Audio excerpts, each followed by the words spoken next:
Boa tarde, pessoal. Hoje é 17, 20 de outubro de 2022. Estamos aqui na nossa jornada humanista do Ser e Tempo, tendo a facilitação do parágrafo 66 e 67 pela nossa queridíssima Tati, sempre muito dedicada, muito generosa. E hoje a gente vai ter essa facilitação que é muito especial, porque é o fim de um capítulo e o início do outro. É como se fosse o resumo que a gente leu em vários encontros e a abertura temática para o próximo capítulo. Né? Parágrafo só falando o título, para depois a Tati facilitar. Parágrafo 66 é a temporalidade da presença e as tarefas daí decorrentes de uma repetição mais originária da análise existencial. Vou repetir. A temporalidade da presença e as tarefas daí decorrentes de uma repetição mais originária da análise existencial. E abrindo o quarto capítulo, que o tema é temporalidade e cotidianidade, vamos ter o parágrafo 67, que é o teor básico da constituição existencial da presença e o pré-lineamento de sua interpretação temporal. Repetindo, o teor básico da constituição existencial da presença e o pré-lineamento de sua interpretação temporal. Com vocês, a magistral facilitação da Tati. Tatiane Nicomédia. Um nome cabalístico, cheio de energia. Espero, né? Boa tarde a todos. Eu fiz alguns recortes de algumas frases das quais me tocaram, né? Eu tentei elaborar e a partir de então eu trouxe para que nós tentamos elaborar juntos, né? Então, a primeira frase desse subparágrafo que está dentro desse capítulo 66, que eu achei interessante, ela diz a respeito dos fenômenos da temporalidade, interpretação temporal e presença da temporalidade. E dentro desse contexto, o que eu consegui, né, compreender é que essa temporalidade ela é demarcada a partir do momento que o ser ele toma consciência de que ele está no meio, ele é um ser no mundo, mas que existe uma determinada delimitação entre ele e o contexto a qual ele está inserido. E esse marco temporal que Heidegger ele traz, pelo menos para mim, o que fez sentido a partir desse diálogo que eu consegui compreender, é que essa temporalidade ela se inicia a partir dessa tomada de consciência desse ser. E tem outra frase que ele trabalha, que é a impropriedade da presença, ela se debruça na especificidade entre temporalidade e cura. Então, o que eu consegui compreender dessa frase é que essa impropriedade, que a partir do momento que você toma essa consciência de que você está no meio, que você tenta uma autenticidade entre você e o todo, é um momento dessa impropriedade, que você vai desapropriando daquilo que está no contexto geral, tentando se moldar e formar uma autenticidade. E essa temporalidade é o início da cura. Seria a cura no fato que nós já viemos trabalhando, né? No sentido de ter esse tempo para você ter essa consciência daquilo que é seu próprio e daquilo que pertence ao mundo, a essa questão da impessoalidade, né? E outro termo também que eu achei interessante desse capítulo, que ele fala da autointerpretação da decadência do impessoal, que é justamente dar essa continuidade do que é pessoal e do que é impessoal. Acho que a partir dessa tomada de consciência daquilo que é meu e do meio, essa autointerpretação da decadência do impessoal. O impessoal se decai para que o pessoal vai se estruturando. Mas foi esse contexto que eu consegui compreender dessa frase. Aí ele tem um outro termo que é interessante, que ele trabalha o ser no mundo e a analítica existencial. Dentro desse contexto, o que eu compreendi é que o ser no mundo, ele sempre está tentando se elaborar, tentando se adaptar no ambiente, e ele é atravessado por essa análise sempre. E é esse contexto que configura, de fato, essa figura que ele sempre traz, que é o ser do mundo, essa reverberação dessa analítica que nós sempre estamos tentando trabalhar, tentando compreender os espaços aos quais nós estamos inseridos.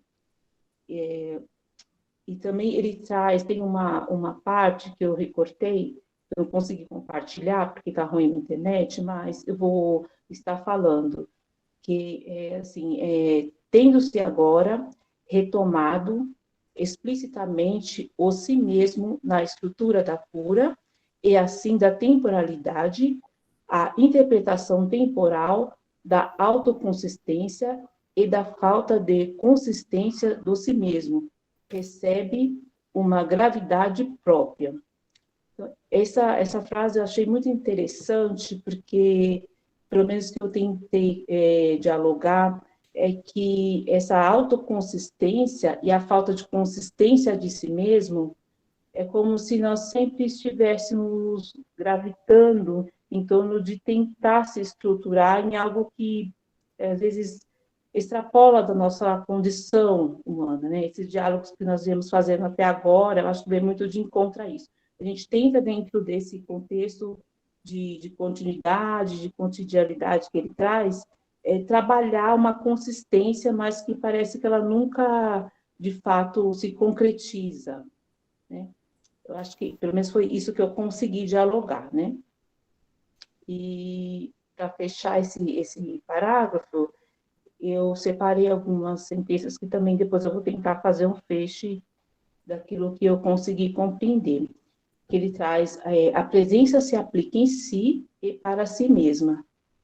No ente, e o ente sempre estará em jogo com o ser. Então, há sempre esse conflito de diálogo entre tentar trabalhar o que é a si mesmo, o que é esse ente que está em jogo, está em folga, a gente tenta configurar, mas parece que sempre nós estamos abraçados por uma delimitação que é muito além do nosso ser.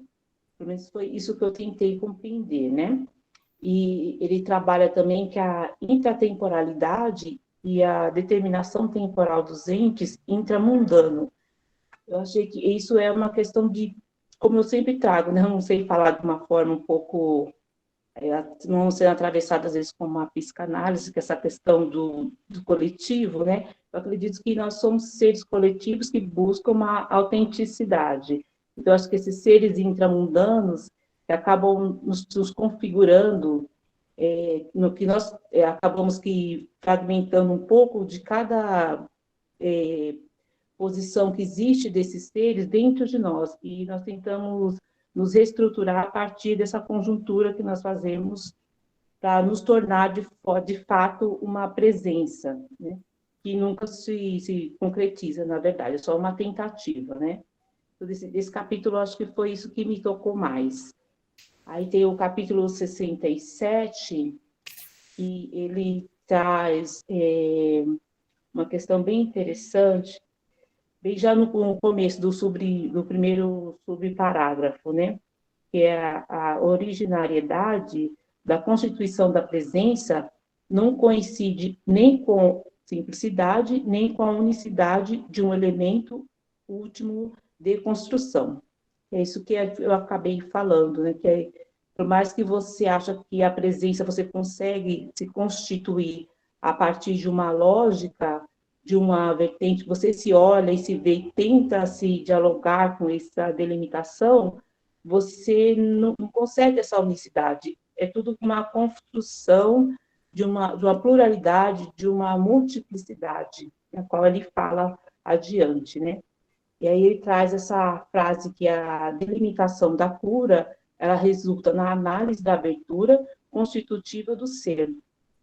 E isso é aquilo que eu já dialoguei, eu acho que fecha bem, porque essa cura que nós mesmos achamos que vai ser um final, na verdade, essa temporalidade que se inicia dessa tomada de consciência, de que você nunca vai ser um ser propriamente construído, mas sempre em construção. Vai estar sempre dialogando com uma lógica entre ontológico e ôntico, dentro desses espaços, dessas temporalidades, e ele traz também nesse capítulo que essa a análise da abertura que nós fazemos, que quando realmente, de fato, você consegue se delimitar e se abrir, é de fato um marco dessa decadência desse ente, dessa impropriedade que ele fala no capítulo 66. Então, pelo menos, que eu tentei compreender, para mim foi um pouco complexo, assim, mas que eu tentei um pouco digerir a partir de um contexto não só psicanalítico, mas tentando já entrar um pouquinho na fenomenologia, né? Então, eu também achei interessante que ele traz que a temporalidade do ser no mundo, ela se fundamenta na espacialidade da presença.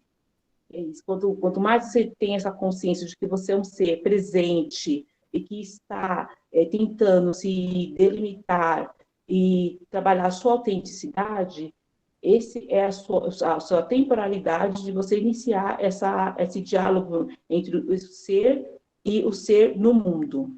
Acho que é mais ou menos isso. É isso que eu trouxe, gente. Não sei se deu para vocês entenderem, né? Acho que é isso que eu queria trazer. Muito obrigado, Tatiane. Foi maravilhosa a tua facilitação. Dá um gatilho, um horizonte para a gente elaborar junto contigo, a gente se constituir na nossa existência própria enquanto coletivo, né? Obrigado. Nada. Alguém quer comentar, gente? Antes que a minha ansiedade ocupe o espaço. Guilherme? Não, eu fiz assim, pode falar, Fernando. Deixa a ansiedade tomar conta. Então tá, gente, eu dei uma aproximada, né, nesse texto. Eu achei que tem muitas pérolas assim, né? Eu acho assim na página, na minha parágrafo 66, no terceiro parágrafo, né, onde tem a questão da falta de consistência, né, aquilo que a Tatiane falou muito bem, nesse jogo da consistência com a inconsistência, né? No meio do parágrafo ele vai falar dessa questão da mundaneidade, né? De que eu acho que tem uma riqueza nesse parágrafo, que é o limite entre a ontologia e o histórico, né? O ontológico existencial e o histórico, né?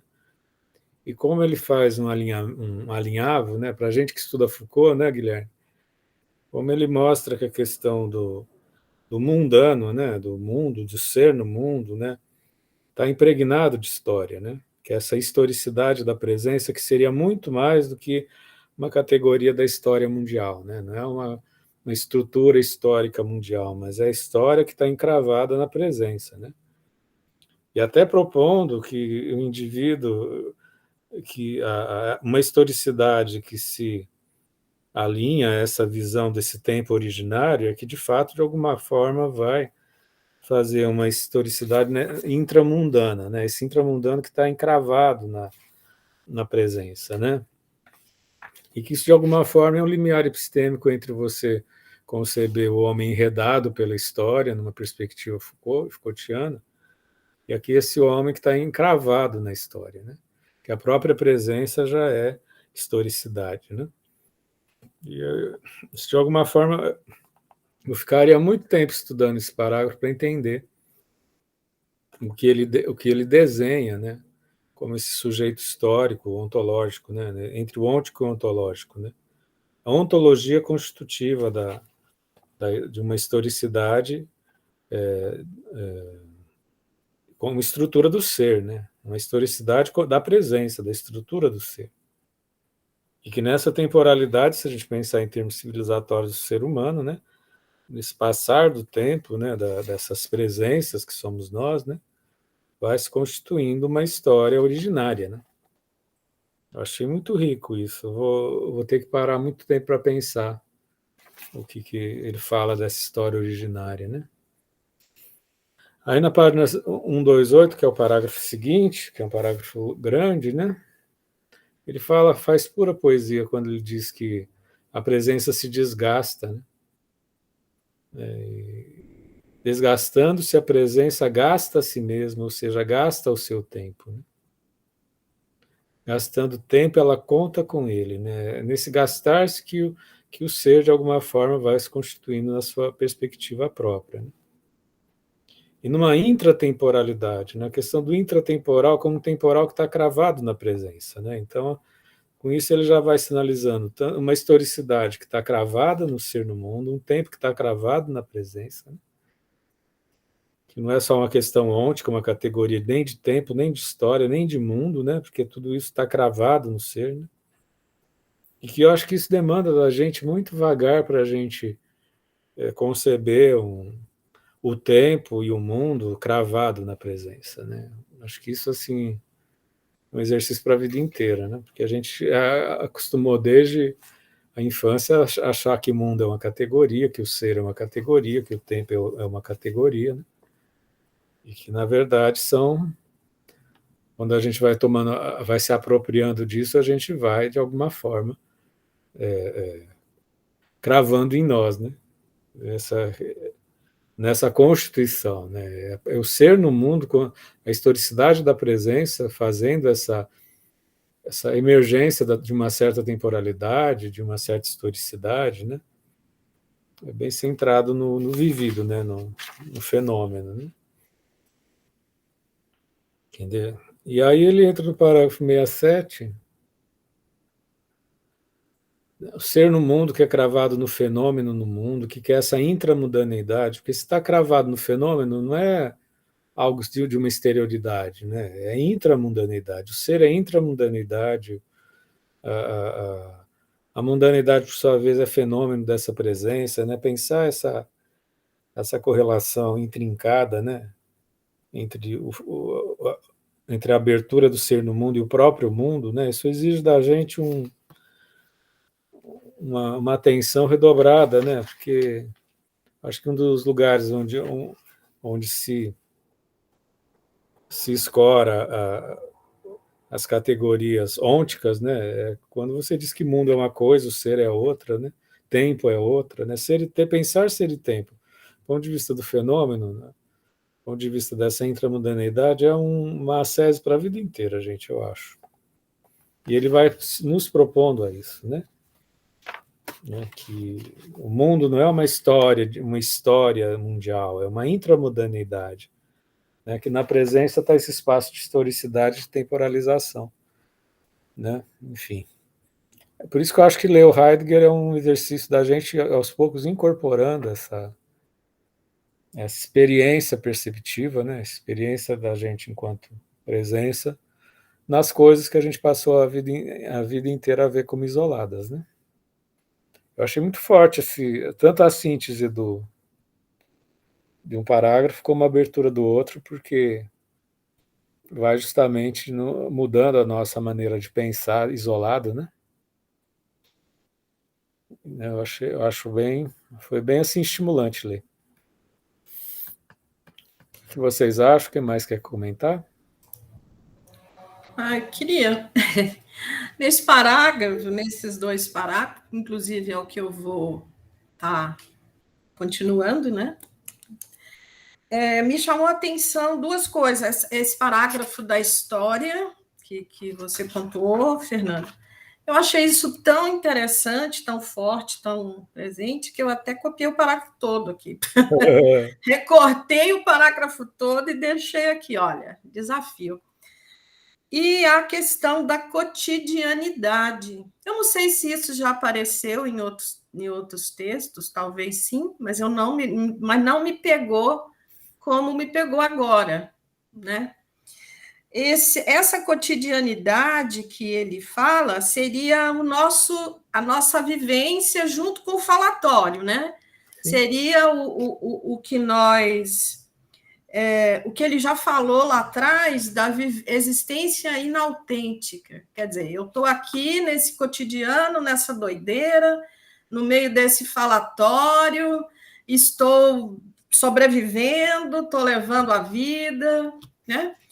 É até o que ele faz o gancho no parágrafo do 67, que ele abre os parágrafos seguintes, né, deste capítulo, que a interpretação temporal da presença cotidiana deve partir das estruturas constitutivas da abertura, que são compreensão, decadência e discurso.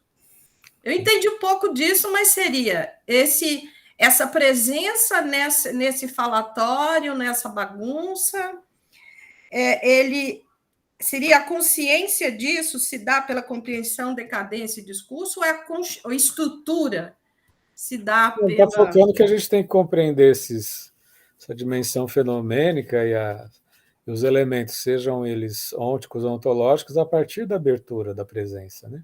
Entendeu? Tá. A gente está lançado no mundo, a gente está lançado na decadência do mundo. O mundo é uma gastura, né? O tempo nos gasta, né? Ao mesmo tempo que nos cura, né? Tá, então com isso ele está fazendo uma crítica até ao pensamento clássico categorial, né? Dizer mundo é um objeto, o sujeito é outro. Não, é abertura. É na abertura que você vai ter a compreensão, que você vai entender a decadência, que você vai entender, vai criar um discurso que seja a partir do fenômeno, né? Entendeu? Não é fazer o discurso como categoria, como sujeito-objeto, entendeu? A gente está muito impregnado de sujeito-objeto. Tá. Entendeu? Então, assim, não, é a partir da abertura que você pode criar uma compreensão e uma discursividade que vai estar a serviço do fenômeno, né? Vai estar escrevendo o fenômeno. E essa história que ele coloca aqui, eu já, quer dizer, me levou para outros lugares de que os seres humanos, né, nós, seres humanos, nós somos seres históricos. Enquanto nós estamos no SERCOM, quer dizer, com esse coletivo, esse coletivo também está construindo história. Sim, ele nunca desqualifica o impróprio, né? Nem o que é público, nem o que é inautêntico. É nesse cotidiano que a gente se interroga, que a gente se revela também, né? E aí eu fiquei assim, bom, será que ele está dizendo isso? Que o ser humano é um ser histórico, quer dizer, porque tem uma história, né? Ele está num coletivo construindo história, e esse coletivo também se dá pela interferência dessa história própria que está sendo construída. Ele releva o próprio, né, como essa estrutura do ser como constitutiva da realidade, digamos assim, né? Do mundo, né? Então, não é um mundo categorial. A gente tem que buscar resgatar essa historicidade da presença, né, como a explicação mais autêntica, né, da realidade, entendeu? Porque a história não é uma sucessão de eventos, né? Sim. É a historicidade fenomênica, que é a historicidade fenomênica que é a historicidade originária, né? Que é isso que o filósofo, o historiador tem que buscar, né? Como é que você percebe o mundo, né? Não é como categorias, né? É muito instigante esse texto, porque não é instigante só no que ele apresenta, mas no que mobiliza na gente, né? Eu achei interessante isso, porque, quer dizer, eu estou construindo a história, a minha história, a história de um coletivo, quer dizer, nós estamos construindo essa história. E o tempo está sendo construído na abertura, e o ser é a presença, né? Constrói o tempo, que tem uma espacialidade, né? É isso, por hora. Guilherme? Não sei, vamos do começo para o fim, ou do fim para o começo. Não sei se o começo que a Yara falou. Acho que o começo primeiro, gostaria de agradecer a Tati, né, por essa facilitação magistrosa. Admito que eu gostaria que você trouxesse mais um pouco das suas interpretações psicanalíticas sobre isso, né? Seria muito, muito justo. Eu me restringi. Não se restrinja, se jogue. se jogue. Aqui ninguém vai te Verdade. expulsar, a gente vai te Como acolher. diz o psicanalista Menudo, não se reprima. Verdade. Não sei, eu acho que... Eu primeiro gostaria de trazer a atenção que ele faz logo no final do 66, né? Que ele fala da questão do tempo, né? Aplicando-se em virtude de si mesmo, a presença se desgasta. Desgastando-se, a presença gasta a si mesma, ou seja, gasta o seu tempo. Gastando tempo, ela conta com ele. A ocupação que conta e controla na supervisão descobre de início o tempo e leva ela à elaboração de uma contagem do tempo. Contar com o tempo é constitutivo do ser no mundo. Olha para você ver que interessante, né? É por isso que o nome desse livro é Ser e Tempo, né? Na verdade, né, como dizem os filósofos, né, quando tem duas palavras com E no meio, quer dizer que ser é tempo, né? O E vira um E, né? Então, ser é tempo, ser é a sua temporalidade, né? Seu estar no tempo. E isso é muito interessante, porque ele vai entrar logo em seguida na historicidade, é que o Heidegger considera o ser da tradição um ser ahistórico. Não porque ele não tem história no sentido temporal, mas porque o ser da tradição, ele esquece que ele é ser temporal. Né? Ele se esquece disso, ele se esquece que as determinações que ele possui agora não são as determinações que ele tem no passado, nem as determinações que ele vai ter no futuro. Né? Tudo isso está sempre em jogo. E o ser da tradição, muito pelo contrário, né? Ele procura uma verdade quantificável, única, que determina tudo aquilo que foi, tudo aquilo que vai ser, e tudo aquilo que está presente e em jogo. Só uma frase para a gente esclarecer, não sei se você concorda, Guilherme. Quando diz contar com o tempo, ele não está. Contar é uma palavra polissêmica, né? Ele Não é contar no sentido de matemática, de quantitativo. É contar, estar junto, né? Alguma coisa assim, né? Contar, né? contar na compreensão que sempre há o tempo. Nunca não há o tempo. Né? Contar com o tempo, né? O tempo sempre há. Né? Eu só diria, Fernando, não se atenha no que o Heidegger fala de historicidade nesse livro. Sério? Porque ele joga fora depois, assim. Então... é muito importante saber que o ser e tempo, por mais que a gente tenha dificuldade de entender ele é a obra mais simples do Heidegger e também que ele lança mão no futuro, né? Que o ser e tempo é uma obra incompleta, né? Ele vê exatamente isso que você vem criticando há algum certo tempo, que ele não leva em considerações as forças do mundo. Quando ele percebe isso, ele abandona. Porque o ser e tempo ele está falando de uma existência, de um ser que tem que lidar com o mundo. Aí ele, no decorrer, no processo dele, ele vai passar a falar de uma historicidade do mundo. Né? Aí eu recomendo para você ler esse, que é Contribuições à Filosofia. Esse aqui é intragável. Esse aqui dá dor de estômago. É horrível. Então a gente podia pôr na lista, depois da Origens da Totalitarismo, a gente lê esse. Esse aqui é horrível, Fernando. Esse aqui é o último livro que o Heidegger escreve. Sério? Nossa, é horrível? Então vamos ler. É horrível de ler. Porque o que o Heidegger faz, né? Quando ele vê que ele não consegue explicar a determinação do sentido a partir da existência, né? Ele passa a tentar encontrar no mundo uma medida para a existência, né? É quase, nossa, olha, é quase uma historicidade tipo do Foucault, assim, né? Aí o que ele chega eventualmente no conceito de época, remetente à époque, né? Que ele fala que dentro do acontecimento histórico você suspende a história como sequência de acontecimentos e foca no afeto emergente daquele período. Nossa, que fantástico. Nossa, ele fez isso? Ele fez? Nem sabia. Você está me sentindo perdido, que ótimo. É o que Obrigado ele por chama, que o afeto da nossa época é o tédio. Nós estamos sempre completamente entediados com a nossa própria existência. Por isso que o que ele fala muito, o que ele define umas 3 níveis de tédio, né, muito interessante, né? Mas o importante é ele saber que nós estamos num nível que nós somos desinteressantes para nós mesmos, pela quantidade de ocupação que nós temos. Isso, a crise virtual, não, eu falo crise, né?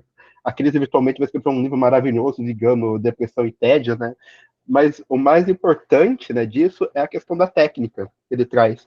Ele fala que nessa medida histórica, a possibilidade do ser emergir desaparece porque nós tornamos restringido às contingências, né?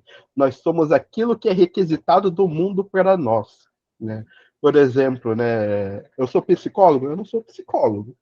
Eu sou psicólogo enquanto o mundo requisitar de psicólogos. Quando o mundo não me der condição da minha existência se perpetuar como psicólogo, eu vou virar Uber. Nunca propriamente nos tornamos. Estamos sempre nos desfazendo. E isso vai por todos os cantos, né? Eu disse, isso é uma compreensão muito simples. Estamos sempre nos perdendo. É muito mais do que na condição existencial, porque aí se perde a possibilidade de ter qualquer solidez.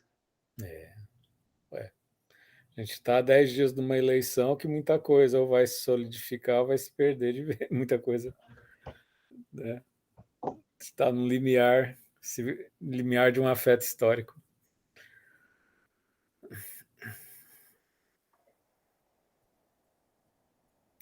Certo, Guilherme? Você vai falar mais? Eu acho que eu já falei. Beleza. Mais alguém quer comentar, pessoal?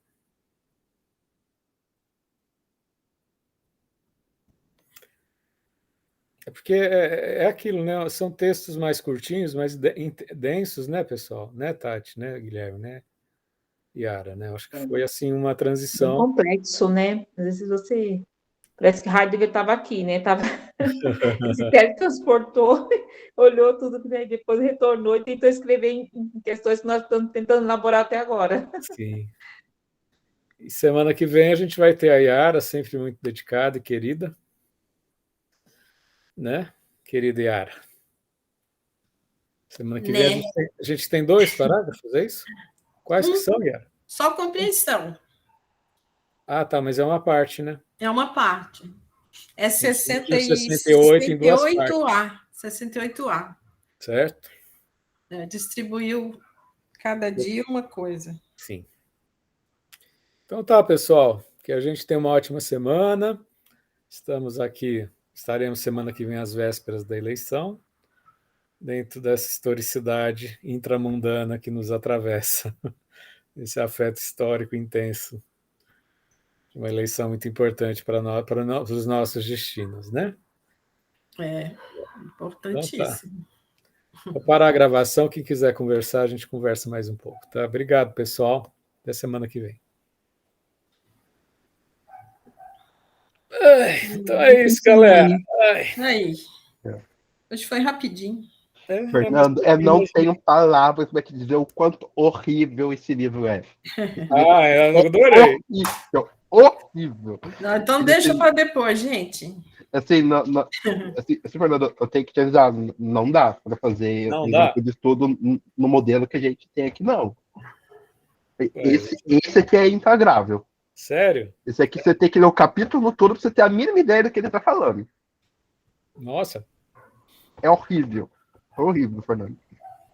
Pessoal, vou sair. Tchau para vocês, tá? Beijinho. Tchau, bom fim de semana. A gente vai semana. ver na questão da extensão, tá bom? Abração. É só você marcar um horário, um dia, né? Me avisa que eu vejo se tem disponibilidade. Você quer resolver isso até quando? Não, tem que entrar agora, porque a gente tem até fim de janeiro, começo de fevereiro, né? Começo de fevereiro esse projeto, né? Em março, se eu não me engano. Março, e tem chão. A gente vai inaugurar o semestre começa 6 de março, né? Então a gente vai inaugurar o semestre com um novo grupo. Tá? O de sexualidade, ele está tecnicamente, supostamente, começando dia